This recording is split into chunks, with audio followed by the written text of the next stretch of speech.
Morning students. आज हम पढ़ेंगे संट कैपेसिटर फिल्टर, पार्श्व पथ संधारित्र फिल्टर। ठीक है, प्रीवियस लेक्चर्स में जब हम फुल वेव रेक्टिफायर और हाफ वेव रेक्टिफायर को पढ़ रहे थे तो हमने देखा कि जो हमारा रिपल फैक्टर है वो क्या होता है। जैसे कि हाफ वेव रेक्टिफायर है हमारा, वहां पर तो बहुत ज्यादा होता है 1.21, और जो हमारा फुल वेव रेक्टिफायर है उसके अंदर भी कितना होता है 0.48 होता है। ठीक है, यानी कि रेक्टिफायर से रेक्टिफिकेशन के बाद में हमें जो आउटपुट मिलता है वो डीसी ना होकर के क्या होती है, पल्सेटिंग डीसी होती है। ठीक है, आउटपुट में हमें एसी और डीसी का मिक्सचर मिलता है। ठीक है, तो हम क्या करते हैं कि हम फिल्टर्स को यूज करते हैं। ठीक है, फिल्टर को यूज करके हम रिपल फैक्टर को कम करते हैं, यानी हमारे आरएल पर मिलने वाली जो हमारी वोल्टेज है उसके अंदर फ्लक्चुएशंस को क्या करते हैं, कम करते हैं। ठीक है, यानी जो हमारा आरएल पर हमें वोल्टेज मिलेगी, आउटपुट हमें मिलेगा, उस आउटपुट में वेरिएशन जो है वो क्या हो, कम हो। ठीक है, तो उन वेरिएशंस को कम करने के लिए क्या यूज करते हैं, फिल्टर को यूज करते हैं। और फिल्टर हम किससे बनाते हैं, जो हमारे कैपेसिटर और इंडक्टर होते हैं उनको हम सर्किट में यूज करके फिल्टर्स को बनाते हैं। ठीक है, तो यहाँ पर जैसे हमने कैपेसिटर को यूज किया है, संधारित्र को यूज किया है, तो संट कैपेसिटर फिल्टर का मतलब होता है कि हम जो हमारा आउटपुट है उसके पैरेलल में एक क्या लगा दें, कैपेसिटर को लगा दें, यानी हमारा जो आउटपुट है उसके समांतर क्रम में हम किसको लगा देंगे, संधारित्र को लगा देंगे। तो ये हमारा क्या है, ट्रांसफॉर्मर है, और ये हमारे डायोड है D1 और D2। यहाँ हमने फुल वेव रेक्टिफायर का डायग्राम लिया हुआ है। ठीक है, ये हमारी सेंटर टेपिंग है, और यहाँ से क्या हो रहा है, दोनों के जो एन टर्मिनल्स होंगे डायोड के, ठीक है, डायोड का एन टर्मिनल्स जो दोनों हैं वो किससे कनेक्टेड थे, हमारे आरएल से। ठीक है, और ये हमने पास में जो ये वैल्यू होगी, ये जो अपनी सेंटर टेपिंग है उसका एक सिरा किससे हो जाएगा, आरएल से कनेक्टेड होगा। ठीक है, तो इस प्रकार हमारे पास में क्या हो गया, ये डायग्राम हो गया। तो इसको अगर हम समझें तो यहां से अपने पास में क्या वैल्यू आ जाएगी इसकी,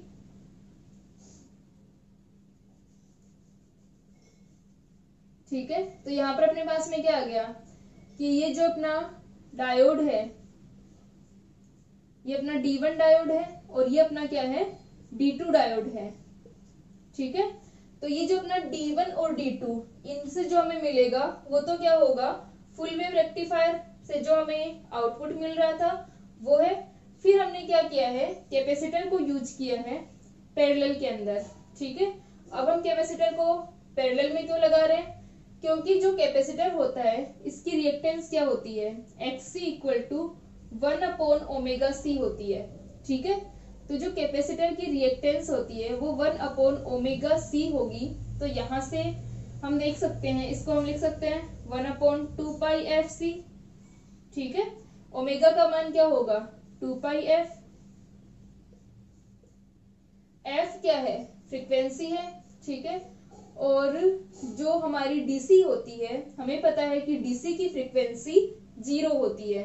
ठीक है, F इक्वल टू 0 होता है डीसी के लिए, क्योंकि जो प्योर डीसी होगी उसमें टाइम के साथ में वेरिएशन नहीं होंगे, वो खुद को रिपीट नहीं करेगी, यानी वो क्या रहेगा, एक लाइन होगी। तो यहाँ से हम देख सकते हैं कि उसकी फ्रीक्वेंसी क्या हो गई, 0 हो गई। तो डीसी की फ्रीक्वेंसी 0 होने के कारण डीसी के लिए जो रिएक्टेंस का मान होगा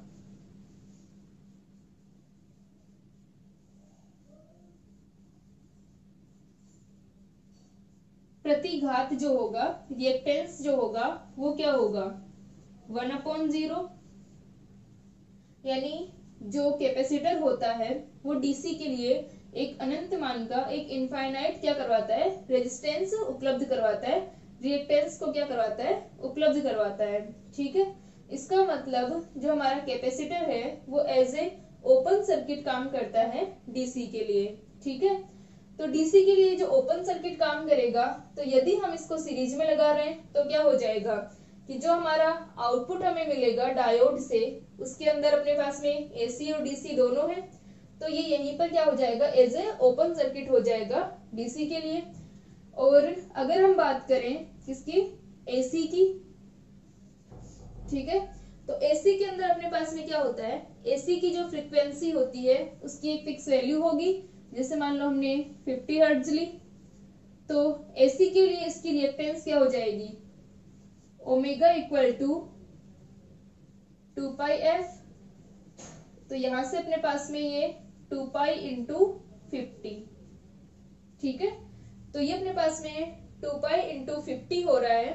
तो इसकी वैल्यू अपने पास में आ जाएगी XC का मान, ठीक है, XC इक्वल टू हो जाएगा,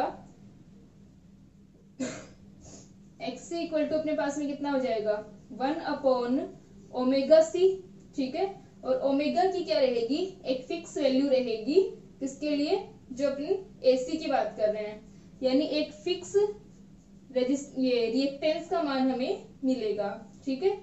तो जो हमारा कैपेसिटर है वो डीसी के लिए एज ए ओपन सर्किट काम कर रहा था, या फिर एक तरीके से हम कह सकते हैं कि वो डीसी को ब्लॉक करता है, ठीक है। और जो हमारा ये कैपेसिटर है वो एसी को क्या करवा देगा, बाईपास प्रोवाइड करवा देगा, अगर हम इसको पैरेलल में लगाते हैं, ठीक है। हमारे पास में जो आउटपुट मिलेगा वो एसी प्लस डीसी होगा, डीसी को ये फ्लो नहीं होने देगा अपने में से, तो यहाँ से अपने पास क्या हो जाएगी, एक तरीके से एसी के लिए यहाँ पर बाईपास होगा, और हमें आउटपुट में क्या होगा कि वेरिएशन कम मिलेंगे, डीसी पार्ट हमारा ज्यादा होगा, ठीक है। तो इस प्रकार से हम कैपेसिटर को यूज करते हैं फिल्टर के लिए, ठीक है।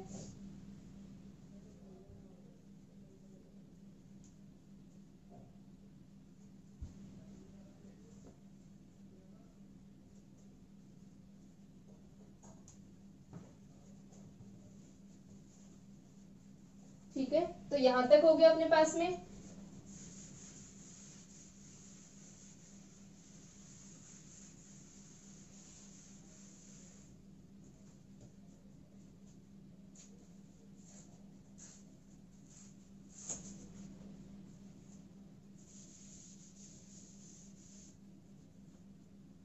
तो अब हमारे पास क्या हो गया कि ये हमारा फुल वेव रेक्टिफायर है।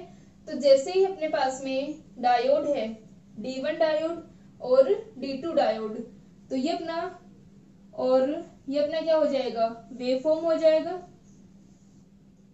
डायोड से मिलने वाला D1 और D2 से, यानी हमारी फुल वेव हमको मिलेगी, ठीक है। और उसके बाद में जो हमारा कैपेसिटर लगा है, ठीक है, उसको हमने किस में लगाया है, पैरेलल में लगा रखा है RL के, ठीक है। तो यहाँ तक आ गया समझ में कि हम कैपेसिटर को क्यों यूज कर रहे हैं और कैपेसिटर को हम पैरेलल में क्यों लगा रहे हैं, ठीक है। अब इसके बाद में क्या होगा कि जब डायोड ऑन कंडीशन में होगा और कैपेसिटर के पास में करंट आएगा, तो कैपेसिटर क्या होगा, अपनी मैक्सिमम वैल्यू तक चार्ज होगा, ठीक है। जैसे जैसे मान लो ये वैल्यू बढ़ रही है, ठीक है, तो डायोड क्या हो जाएगा, एक वैल्यू के बाद में अपना डायोड जो है वो ऑन होगा, ठीक है। डायोड के ऑन होने के बाद में जब कैपेसिटर पर यहाँ पर वैल्यू आएगी करंट की, तो कैपेसिटर क्या होगा, चार्ज होगा, ठीक है। कैपेसिटर अपनी मैक्सिमम वैल्यू तक क्या हो जाएगा, चार्ज हो जाएगा। और जब आउटपुट पर ये वोल्टेज कम होने लगती है, ठीक है, इस प्रकार का हमारा वैल्यू है, वोल्टेज का जो वेरिएशन है वो इस प्रकार से है। तो जब ये बढ़ रहा होता है तब तो क्या होगा, कैपेसिटर चार्ज हो रहा होगा, लेकिन जब ये वैल्यू कम होती है, ठीक है, इसका मतलब अब अगर ये इसी प्रकार कम होती है तो RL पर बहुत ज्यादा वेरिएशन आते हैं, क्योंकि RL पर वोल्टता घटती है, ठीक है, वोल्टेज डिक्रीज होगी RL के ऊपर। तो उस कंडीशन में क्या होगा कि जो कैपेसिटर है वो डिस्चार्ज होने लग जाएगा, ठीक है। कैपेसिटर डिस्चार्ज होगा तो ये RL के ऊपर वोल्टता को कम नहीं होने देगा, ज्यादा वेरिएशन नहीं आएंगे, ठीक है। इसके डिस्चार्ज होने की वजह से हमारे पास में क्या होगा, RL पर हमें वोल्टेज मिलेगी, ठीक है। और ये इस तरह से जो ग्राफ हमारा जाता वो इस तरह से ना जाके इस तरह से हो जाएगा, ठीक है।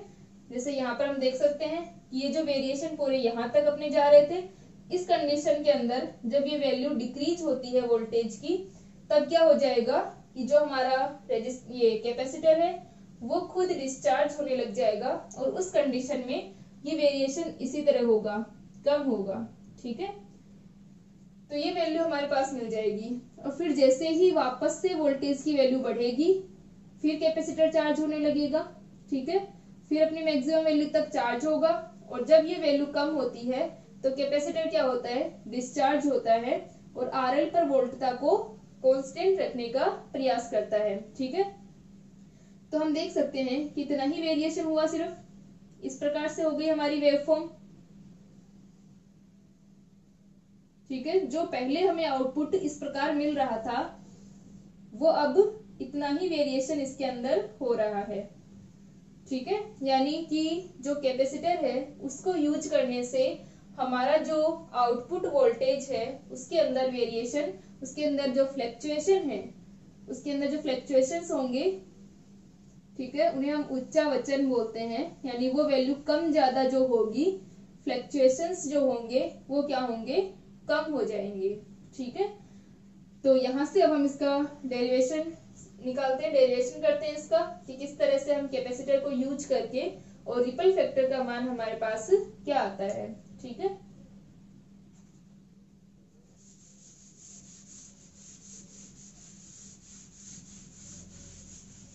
ठीक है, ये डायग्राम बना लें।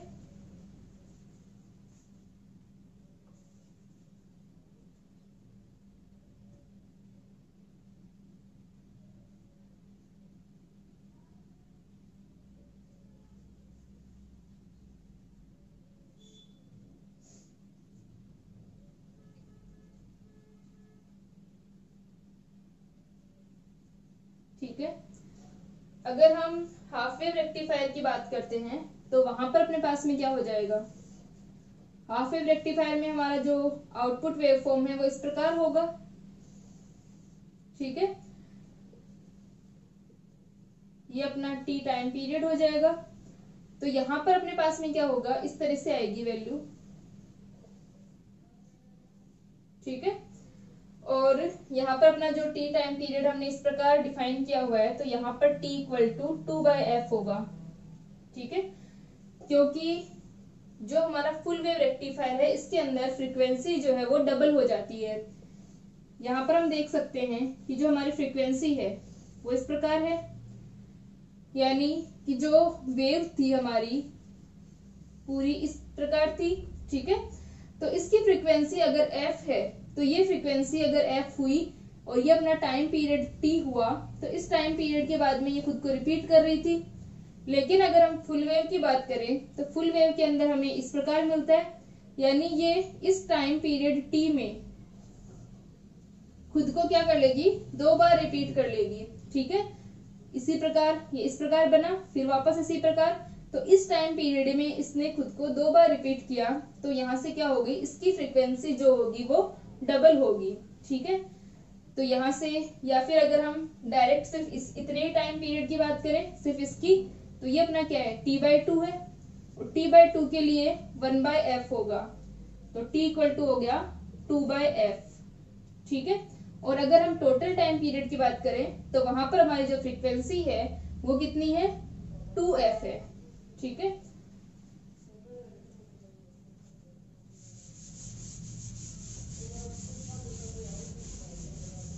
अब अपने पास में जो हमारा कैपेसिटर है वो मैक्सिमम वैल्यू तक चार्ज हुआ, और उसके बाद में वो डिस्चार्ज होगा। तो डिस्चार्ज किसकी वजह से हो रहा है, कि जो हमारा RL है उसके सिरों पर आएगी वोल्टता। ठीक है, तो जो इसका डिस्चार्जिंग का जो टाइम कांस्टेंट आएगा वो क्या होगा, RLC, यानी RL पर डिपेंड करेगा।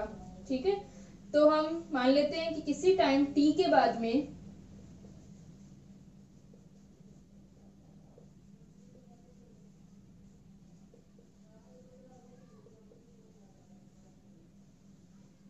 ठीक है, RLC क्या है, हमारा टाइम कांस्टेंट है। तो किसी टाइम t के पश्चात इसका क्या हो रहा है, डिस्चार्जिंग हो रहा है। तो विभव का मान लेते हैं पश्चात संधारित्र पर विभव का मान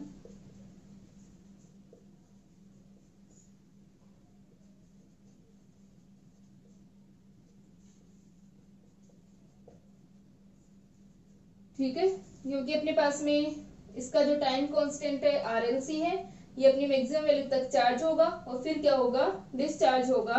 तो इसके डिस्चार्जिंग टाइम में किसी समय t पश्चात जब क्या हो रहा है, उसका अनावेशन हो रहा है,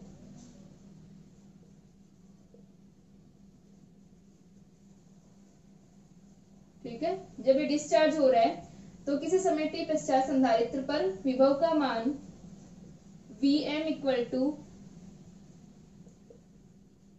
या V इक्वल टू EM, ठीक है, EMT अपॉन RLC, ठीक है, जहां पर RLC अपना क्या है, टाइम कांस्टेंट है। जो भी हमारे सर्किट होते हैं, जैसे हमने कैपेसिटर सर्किट लेते हैं या फिर अपन ये लेते हैं इंडक्टर सर्किट लेते हैं, तो वहां पर अपने पास में क्या आएंगे, टाइम कांस्टेंट आता है इनका। तो ये इस टाइम कांस्टेंट पर ही डिपेंड करता है कि इसके चार्जिंग या डिस्चार्जिंग में कितना टाइम लगेगा। तो V का मान अपने पास में आ जाएगा EM e की पावर माइनस का T अपॉन RLC, ठीक है। इसको हम अप्रोक्सीमेट इस तरह से लिख सकते हैं, इसका एक्सपेंशन करें तो ये अपने पास में आ जाएगा EM 1 minus T upon RLC, ठीक है। और आगे की पावर को हम क्या कर रहे हैं, नेग्लेक्ट कर रहे हैं। तो यहां से अपने पास में हो जाएगा V equal to EM minus EMT upon RLC, ठीक है, जहां पर V क्या है, कैपेसिटर पर वोल्टेज है, ठीक है। तो ये अपने पास में आ गया EM माइनस का EMT अपॉन RLC।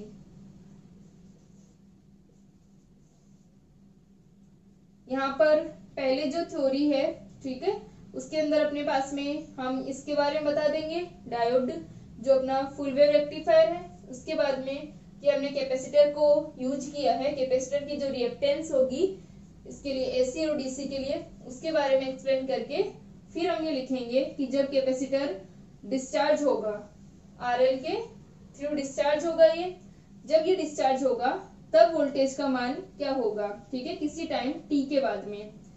तो वो अपने पास में आ गया EM minus EMT upon RLC, ठीक है। अब जो हमारा वेव फॉर्म है उसके अंदर हम ये देखें कि जो हमारे क्रमागत ये विभव शिखर हैं, ठीक है, जो हमें मैक्सिमम वैल्यू मिल रही है, मैक्सिमा जो है वोल्टेज के, वो इनका टाइम अगर कितना है, t है, तो इसके लिए हम क्या लिख सकते हैं, V equal to EM minus, उसको हम लिख सकते हैं, तब विभव का मान क्या हो जाएगा, V equal to EM minus का EMT अपॉन RLC, ठीक है। तो इस मान के लिए अपने पास में आ गया V equal to EM minus का EMT अपॉन RLC, यानी t टाइम पीरियड के बाद में जो संधारित्र पर वोल्टेज होगा उसका मान क्या हो जाएगा, EM minus EMT upon RLC, ठीक है। इसको लिख लिया।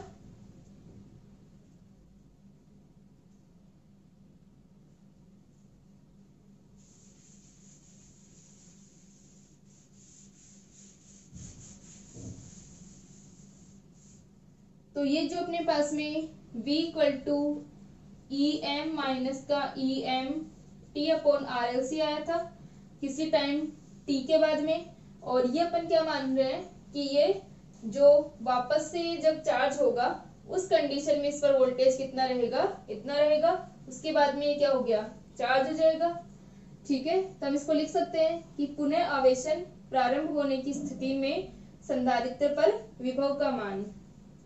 तो यहां से हम देख सकते हैं कि कैपेसिटर की जो मैक्सिमम वैल्यू होगी वो कितनी होगी, EM होगी, ठीक है। और ये वापस जब चार्ज होगा, यहां से वापस चार्ज होने लग जाएगा, ठीक है। तो वापस चार्ज जब होने लगेगा उससे पहले इस पर मान कितना रहेगा वोल्टेज का, EM minus EMT upon RLC, ठीक है। जब फुल चार्ज है तब अपने पास में EM है और वापस चार्ज होने से पहले इसके ऊपर वोल्टेज का मान रहेगा EM minus EMT upon RLC। इसका मतलब जो कैपेसिटर है उस पे जो फ्लक्चुएशंस आ रहे हैं वो किस किस के बीच में होंगे, EM और EM minus EMT upon RLC के बीच में। ठीक है, यानी अगर हम ड्रॉ करें इस तरह से, अगर हम लाइन ड्रॉ करें अपनी,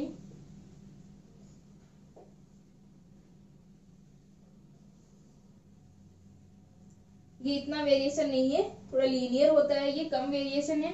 लेकिन अगर हम मान सकते हैं कि ये अपने पास में क्या होगा, EM और EM माइनस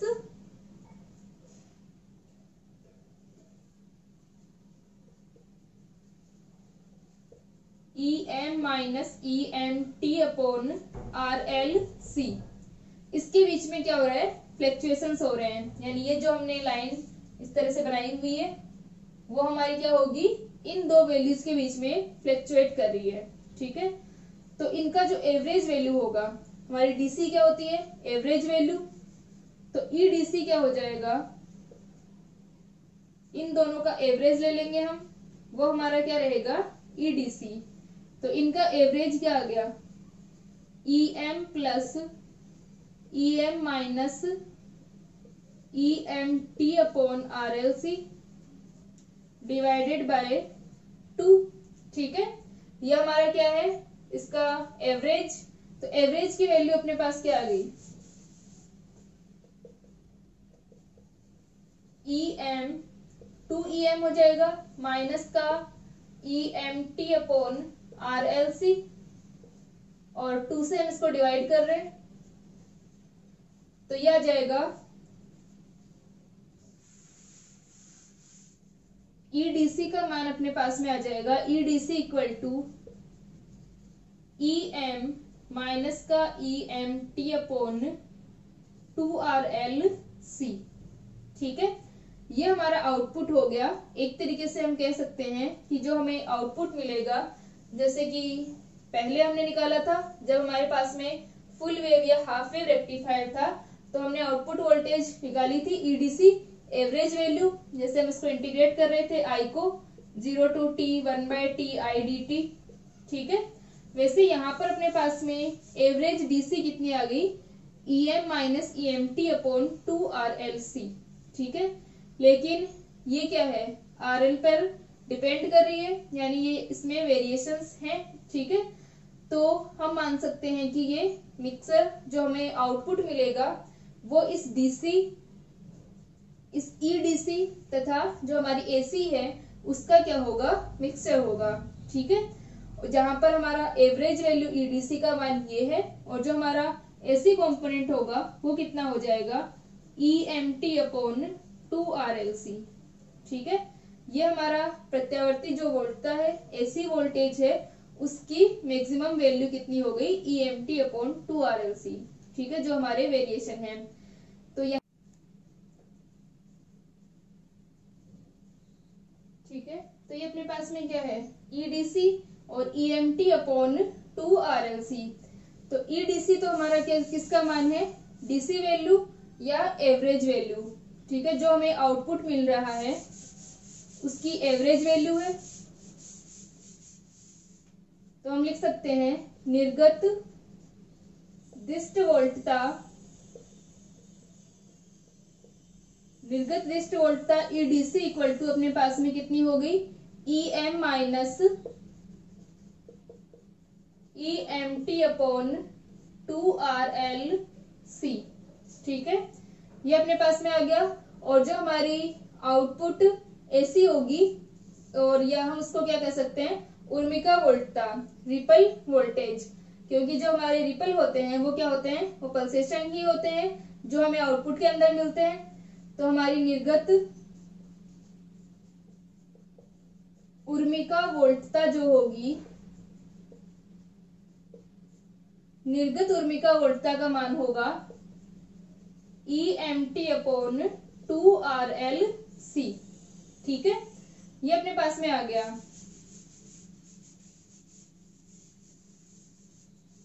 अब जो हमारा वेव फॉर्म है वो इस प्रकार का जो वेव फॉर्म बनेगा उसे हम शॉर्ट टूथ वेव फॉर्म कहते हैं, आरादंती।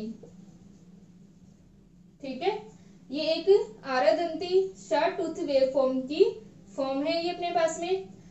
अब यहाँ पर अपने जो कैपेसिटर है उसका जो आउटपुट हमारे पास में कितना आ गया, ये EDC EM minus EMT upon 2RLC और EMT अपॉन 2RLC, यानी जो हमारा फिल्टर हमने यूज किया उसके बाद में हमारा जो आउटपुट होगा वो इस प्रकार होगा। अब जो अपनी उर्मिका वोल्टता आ रही है EMT अपॉन 2RLC, तो किसी टाइम t के पश्चात में उर्मिका वोल्टता का मान क्या होगा, ठीक है।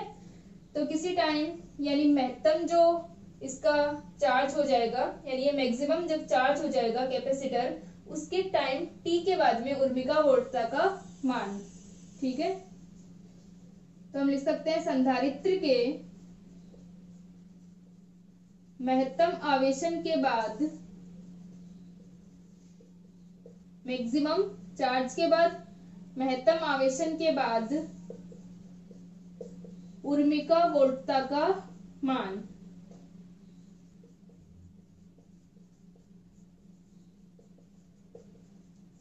और वो कितना होगा, EMT अपॉन 2RLC माइनस, ये अपने पास में क्या है, मैक्सिमम जब चार्ज हो रहा है, ठीक है, और इसके टाइम t के बाद में, तो हम देख रहे थे कि टाइम t के बाद में जो वेरिएशन आ रहे थे v का हमने मान लिखा था, ठीक है, वो क्या था EM minus EMT upon RLC, ठीक है।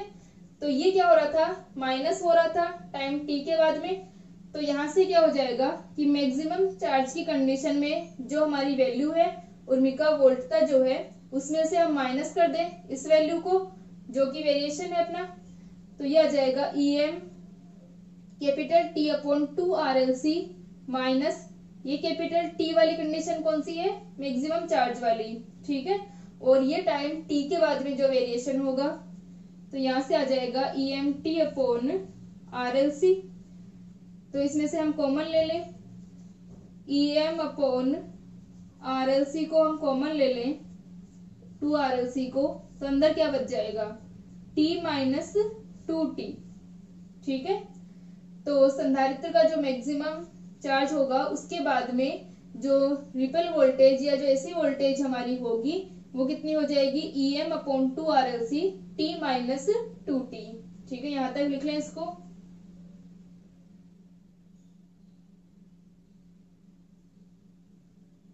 ठीक है, ये आ गया अपने पास में। अब हम क्या निकालते हैं, इसकी RMS वैल्यू निकालते हैं। हमने EDC एवरेज वैल्यू निकाल ली, अब हम क्या निकालेंगे, RMS वैल्यू निकालेंगे। तो RMS वैल्यू के लिए हम क्या करते हैं कि जो हमारी उर्मिका वोल्टता है, जो हमारी रिपल वोल्टेज है, उसका हम क्या करते हैं RMS वैल्यू, तो वो हमारी EAC हो जाएगी।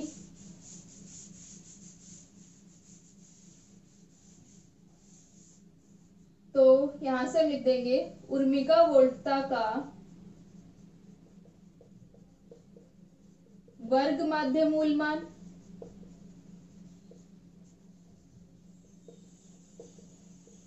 और वो अपने पास में कितना आएगा, इसका जो वर्ग माध्य मूल मान आएगा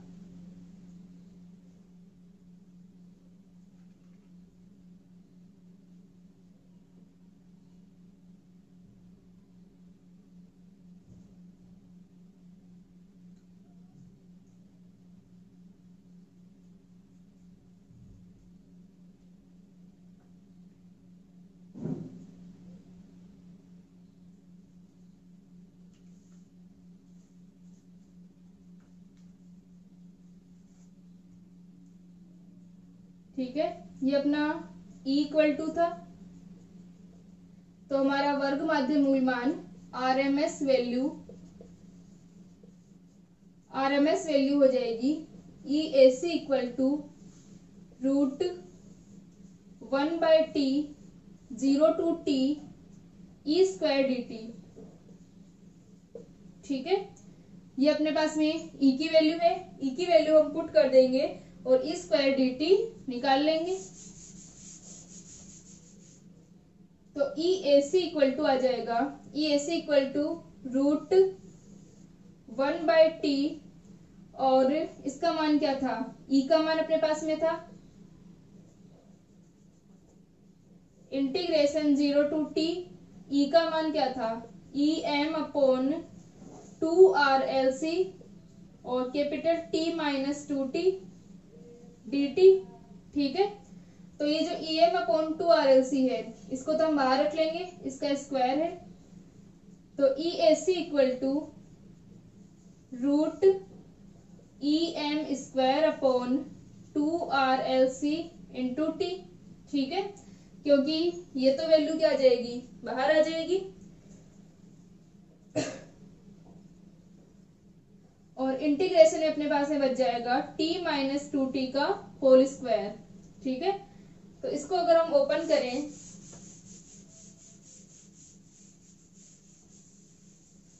तो इसको जब अपन ओपन करेंगे तो क्या आ जाएगा, ई ए सी इक्वल टू, इस पूरे को बाहर ले लेते हैं, इसका भी स्क्वायर होगा 4 हो जाएगा, ई एम अपॉन 2 RLC, ये अपने पास में बाहर आ गया, और अंदर क्या बच जाएगा, 1 upon T 0 to T, integration क्या है, t माइनस 2T का होल स्क्वायर dt। तो ये अपना हो जाएगा T square minus 2T into T plus 4T square, ये भी अपना 4 हो जाएगा। ठीक है, क्योंकि क्या है 2T है यहाँ पे, तो टी स्क्वायर माइनस का 4T इंटू कैपिटल टी और 2T का स्क्वायर करेंगे तो 4T स्क्वायर dt, इसकी पावर क्या है, हाफ है। तो ई ए सी का मान अपने पास आ गया ई एम अपॉन 2 RLC और 1/t 0 टू टी, इसका इंटीग्रेशन कर दे, टी स्क्वायर और टी हो जाएगा माइनस का 4T T square by 2 minus का 4T cube upon 3, 0 to T इसकी लिमिट रख देते हैं,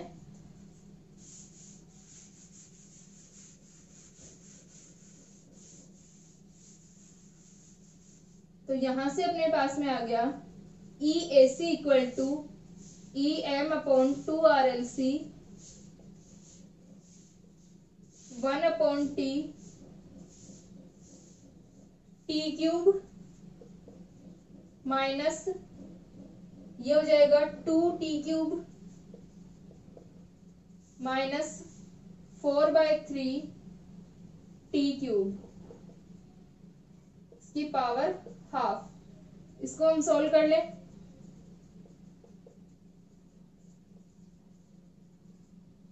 ठीक है, तो ई एम अपॉन 2 RLC, इसकी वैल्यू आ जाएगी 1 upon T T cube minus 2T cube, ठीक है, और माइनस का 4/3, इसमें हम 3 को एलसीएम ले लेते हैं, तो 3T क्यूब माइनस का 6T क्यूब और माइनस का अपने पास में कितना हो गया,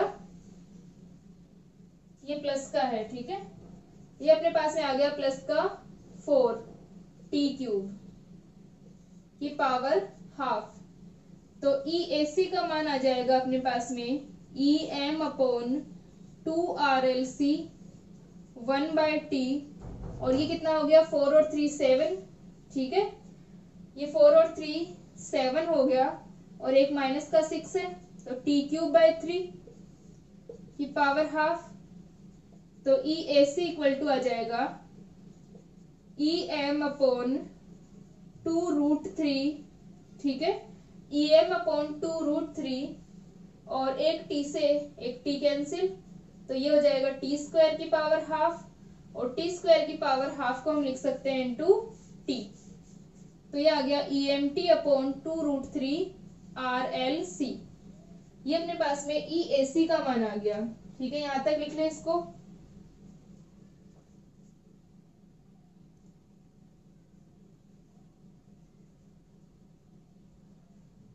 ठीक है, तो ई ए सी का मान अपने पास में आ गया E M T upon 2√3 RLC। अब हम निकालेंगे आर का मान,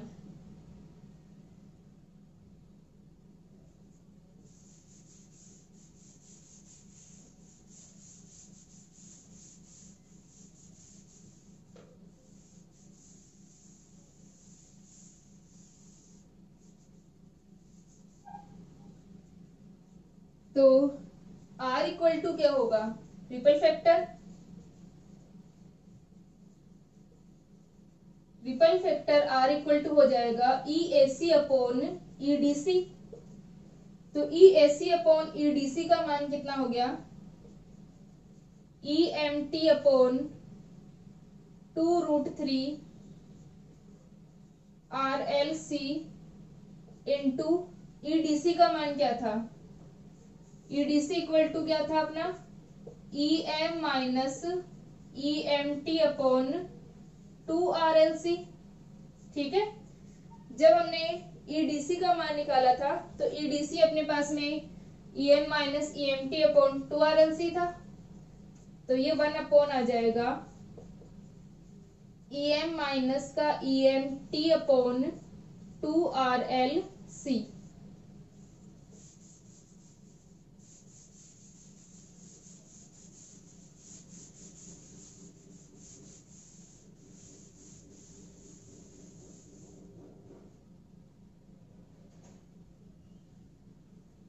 ठीक है, तो इसमें से हम कॉमन ले लें, EM को कॉमन ले लें और RLC को कॉमन ले लें। ठीक है, तो यहां से अपने पास में आ जाएगा R equal to EMT upon 2√3 RLC, और EM को भी हम कॉमन ले रहे हैं, तो EM को हमने कॉमन लिया तो अंदर क्या बच जाएगा, और साथ में हम RLC को कॉमन ले रहे हैं, तो यहां पर तो आ जाएगा RLC माइनस T/2। ठीक है, RLC से RLC कैंसिल और EM से EM कैंसिल, तो R इक्वल टू बच गया T upon 2√3 RLC minus T/2। ठीक है, तो R equal to T upon 2√3 RLC minus T/2 आ गया अपने पास में R का मान। ठीक है,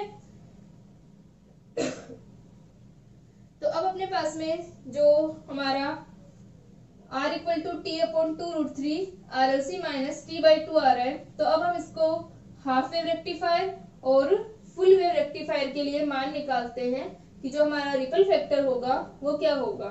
ठीक है, यहां तक लिख लो इसको।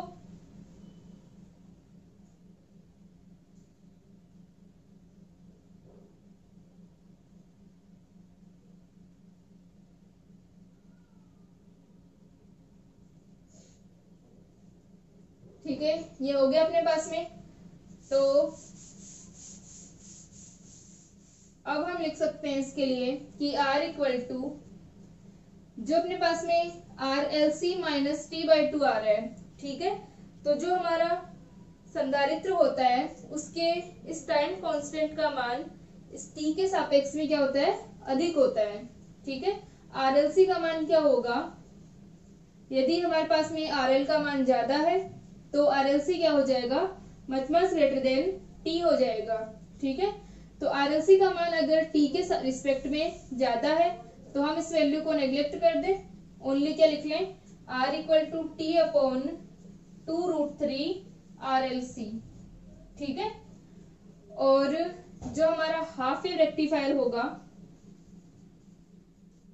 अर्ध तरंग दिष्टकारी होगा, हाफ वेव रेक्टिफायर के लिए T इक्वल टू क्या होता है, 1/f होता है, तो R का मान हो जाएगा R equal to T upon 2√3, T की जगह हम रख रहे हैं 1/f 2√3 RLC, और इसकी वैल्यू होती है अप्रोक्सीमेट 0.288 अपॉन f RLC। ठीक है, तो यहां से हम देख सकते हैं कि RL पर फ्रीक्वेंसी और C पर ये डिपेंड कर रहा है, और इसकी जो वैल्यू होगी R की वो इस प्रकार होगी। अब हम बात करें फुल वेव रेक्टिफायर की।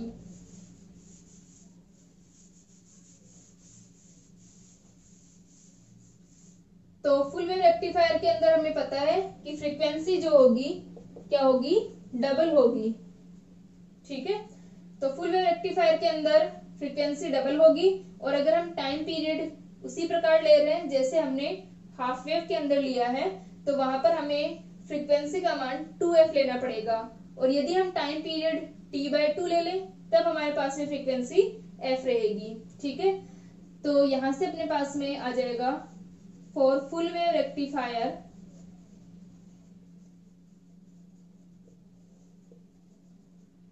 रेक्टिफायर के लिए R equal to t equal to 1/2f है, तो ये हो जाएगा 4√3 RLC।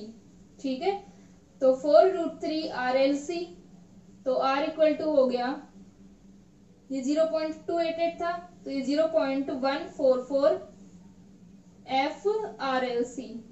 ठीक है, तो हम यहाँ से देख सकते हैं कि हमारे पास में जब हम कैपेसिटर को फिल्टर के रूप में यूज करते हैं, यानी हम हाफ वेव रेक्टिफायर या फुल वेव रेक्टिफायर के अंदर कैपेसिटर को लगाते हैं लोड के पैरेलल में, तो हमारे पास में रिपल फैक्टर का मान जो है वो कम हो जाता है। ठीक है, तो इस प्रकार फिल्टर को यूज करके रेक्टिफायर के अंदर जो हमारा आउटपुट होगा डीसी, उसको हम बढ़ा सकते हैं।